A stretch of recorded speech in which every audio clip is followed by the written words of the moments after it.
2026년 3월 2일 월요일 아침, 평소라면 활기찼을 출근길이 무거운 침묵과 공포로 뒤덮였습니다. 전 세계 금융시장은 개장과 동시에 그야말로 패닉에 빠졌습니다. 뉴욕 증시 선물은 500포인트 넘게 폭락했고, 안전자산인 금과 달러 가치는 수직 상승 중입니다. 평화롭던 주말 사이, 중동에서는 인류 역사의 물줄기를 바꿀 거대한 군사작전이 시작되었습니다. 작전명 오퍼레이션 에픽 퓨리. 미합 중국 대통령 도널드 트럼프의 전격 승인 하에 시작된 이 공격은 이란의 심장부를 정조준했습니다. 오늘 이 시간에는 20분 동안 이 작전의 실체와 긴박한 전황, 그리고 우리 삶을 송두리째 뒤흔들 경제적 파장을 심층 분석합니다. 이번 작전은 단순히 국지적인 충돌이 아닙니다. 이스라엘의 작전명 포유하는 사자와 미국의 에픽 퓨리가 결합된 인류 역사상 가장 정밀하고 강력한 연합작전입니다. 미 행정부가 밝힌 명분은 명확합니다. 이란의 핵무력을 완전히 제거하고 전 세계 물동량의 동맥인 호르무즈 해협의 위협을 뿌리 뽑겠다는 것이죠. 전쟁의 서막은 지난 2월 28일 밤에 올랐습니다.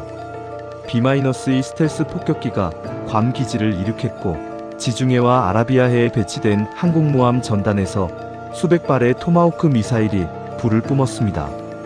현재 가장 충격적인 소식은 이란의 최고 지도자 아야톨라 알리 하메네이의 사망설입니다.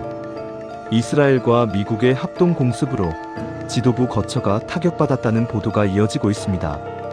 만약 이것이 사실이라면 1979년 혁명 이후 이란을 지탱해온 신정체제는 붕괴의 기로에 서게 됩니다. 하지만 이란의 저항도 만만치 않습니다. 이란은 즉각 보복에 나섰습니다. 카타르, 쿠웨이트, UAE 등 미군이 주둔한 주변국 기지에 수백 대의 드론과 미사일을 보냈습니다. 이 과정에서 미군 3명이 전사했다는 비보가 전해지며, 상황은 이제 돌이킬 수 없는 전면전의 양상으로 치닫고 있습니다. 지금 테헤란 거리에는 공포와 분노가 뒤섞여 있습니다. 일부에서는 정권 교체를 열망하는 시민들의 움직임도 포착되고 있지만, 대리 세력인 헤즈볼라와 후티 반군이 개입하기 시작하며 중동 전체가 화약고가 되었습니다. 군사 전문가들은 이번 작전이 최소 4주간 지속될 장기전이 될 것으로 보고 있습니다. 미국의 목표는 단순한 타격이 아니라 이란 내부의 체제 변화, 즉 레짐 체인지까지 내다보고 있기 때문입니다. 이 혼돈을 이해하기 위해 우리는 한 사람의 예언을 떠올려야 합니다. 지정학 전략가 피터 자이안입니다. 그는 2019년 저서 셰일 혁명과 미국 없는 세계에서 지금의 상황을 소름 끼칠 정도로 정확하게 예측했습니다. 그의 논지는 단순합니다. 미국은 이제 셰일 혁명 덕분에 에너지 자급자족이 가능해졌고, 따라서 더 이상 중동의 석유를 지키기 위해 피를 흘리거나 해양 경찰 노릇을 하지 않을 것이라는 점입니다. 지금의 에픽 퓨리 작전은 그 예측의 완결판입니다.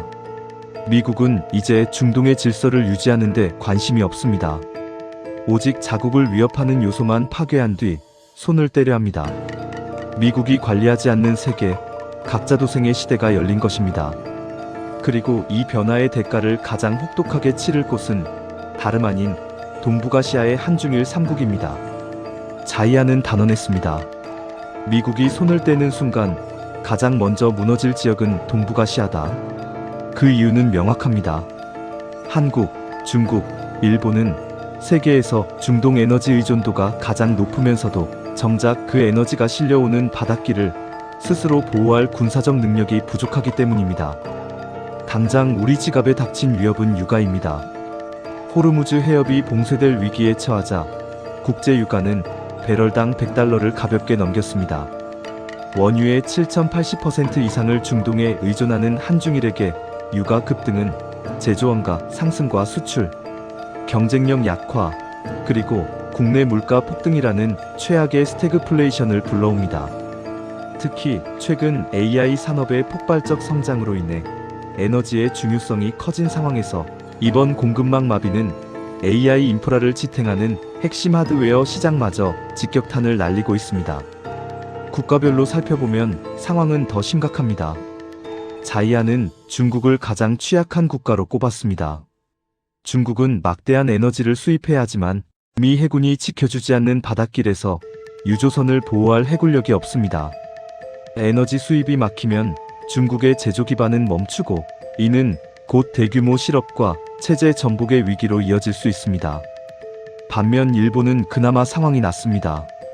강력한 자위대 해군력을 바탕으로 동남아시아까지의 수송로를 스스로 지킬 수 있는 유일한 아시아 국가이기 때문입니다. 하지만 일본 역시 경제적 위축은 피할 수 없으며 이를 계기로 보통 국가화와 군사대국화에 속도를 낼 것입니다.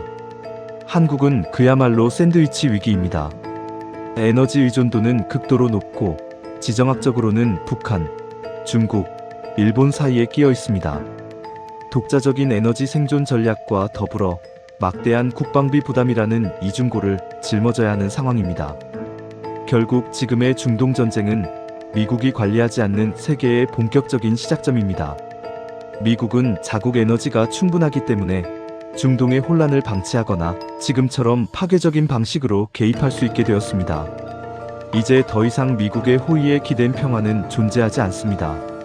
중국과 러시아가 이 혼란을 틈타 또 다른 지역에서 도발을 감행한다면 우리는 제3차 세계대전의 서막을 목격하게 될지도 모릅니다. 중동의 불꽃이 지구 반대편 우리의 월요일 아침을 뒤흔들고 있습니다. 전쟁은 비극이지만 우리는 이 거대한 변화의 흐름을 냉정하게 읽어내야 합니다. 가짜 뉴스에 흔들리지 않고 국가와 개인의 생존 전략을 다시 짜야 할 때입니다. 구독과 알림 설정을 통해 다음 긴급 업데이트를 확인해 주시기 바랍니다. 시청해 주셔서 감사합니다.